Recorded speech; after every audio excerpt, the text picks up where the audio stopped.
From Purdue, it's Drew Brees.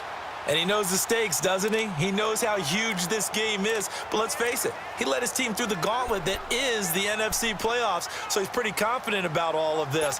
But the defense he's facing, they've had 2 weeks to prepare for him. But what did he tell us? Guess what? We've had 2 weeks as well on our side. And this will be a whole lot of fun. Here's Brees to throw. And Josh Hill has it. And they'll get it up just short of the 45 at the 44. A good gain of 14 there, and it moves the chains. Almost not fair. The big guy running the corner route, being able to lean and push and get to where he wants. So how do you stop it? A lot of times you want to have a linebacker on him, a bigger body guy who can handle him physically.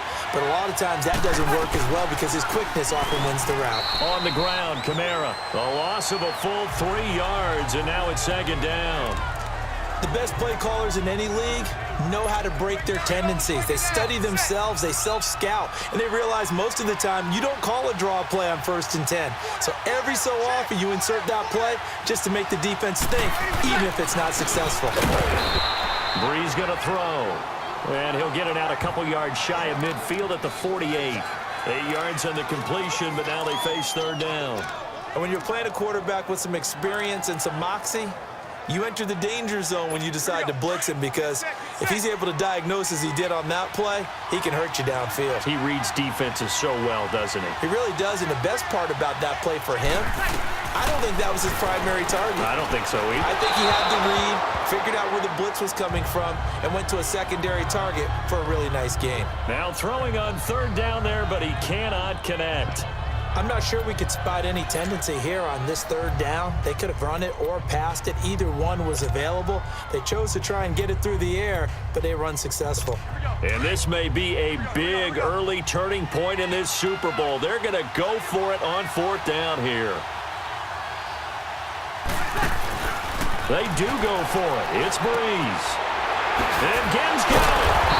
And he's got the first before he's brought down at the 39-yard line. The conversion is successful with a sizable gain of 13, and the decision to go for it looks like a smart one. I remember in pregame when we were talking to him on the field, and he took his gloves off and showed us his fingers. A few misshapen ones in there, and now we know why, trying to catch those types of bullets. That was a dart. Yeah, even for a talented receiver, those are tough to hang on to. Into double coverage, and it's intercepted. Picked off by the Alabama man, Dre Kirkpatrick. They told us repeatedly earlier in the week in our meetings, we need some plays from our defense here on the road early. They got one. And don't think they were above all week long pointing out to their defense that the other defense is rated higher than them. You going to let that happen, guys? Is that how we're going to play? And they responded to the challenge. Tackled there by Alex Anzalone. Partner, I think from our experience together, we have learned that most offensive coordinators are going to tell you, if I'm going to run the football on 1st down, I've got to get at least 4 yards. They got 5 here. They've got to feel pretty good about that one. It's second down. Don't look it. And incomplete there. A nice hit. Jars the ball free and brings up third down.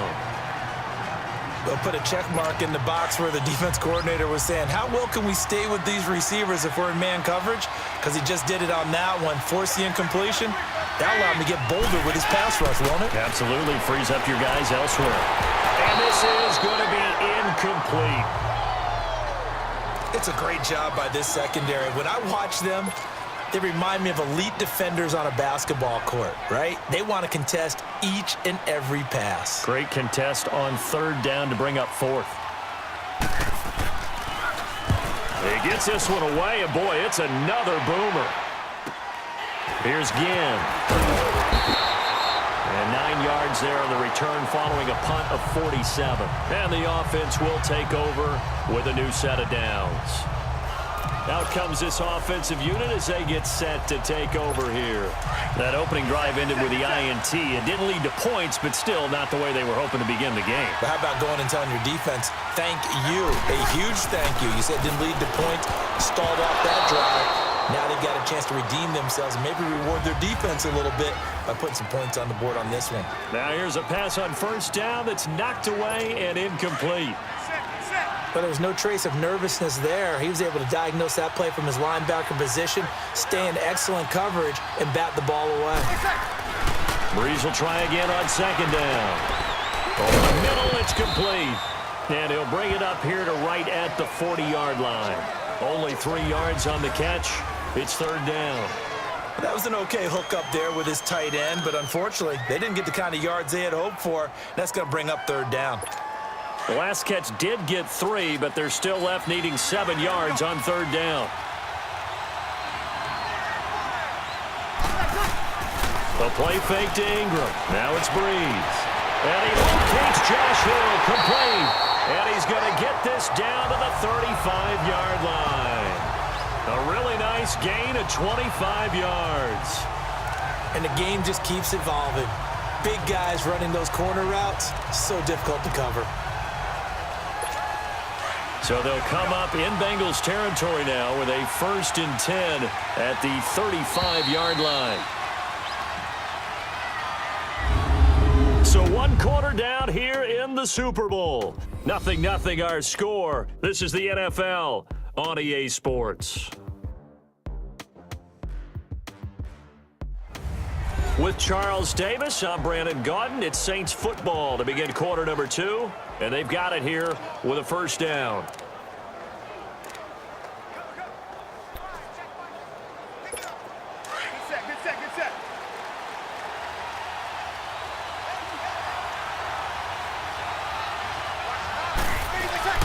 They go play action here on first down. Space to run past the 20. Throw left side taken in by Hill. And he's got it all the way down to the 12-yard line. 23 yards on the play. There's so many things to watch for when you play defense. And reading your keys, you always hear about that, and having your eyes in the right place. Sometimes your eyes can fool you. How about that play action there? That sprang the big guy, didn't it? Able to dump it over the top to him. Now a play fake here on first down. And his throw here is incomplete. The tight end Josh Hill was the target, and that'll bring up second down. I like the play call. Go to the play action, see if you can sneak your tight end out there and find him open in the end zone. And just defensively, they weren't fooled and able to bat it away. Now Breeze on the bootleg. And a big loss here as he's taken down. Michael Johnson. He's the one that finally runs him down, and that is a big, big loss. 18 yards. Enough takes a start to have a good drive. Quite like a big loss on a sack, does it? Now they're looking at a 3rd and long, and suddenly the momentum shifted to the other side of the football. And old Mo is a very, very fickle man. Now the throw on third down, knocked away and incomplete. And that'll bring up 4th down as his Cincy defense stands up on 3rd. Well, he'd been targeted quite a bit on this drive, and finally I think the guys on the defensive side, they said no more. They slapped the double coverage on him, made it very tough for him to get the ball. And Lutz's kick is good. And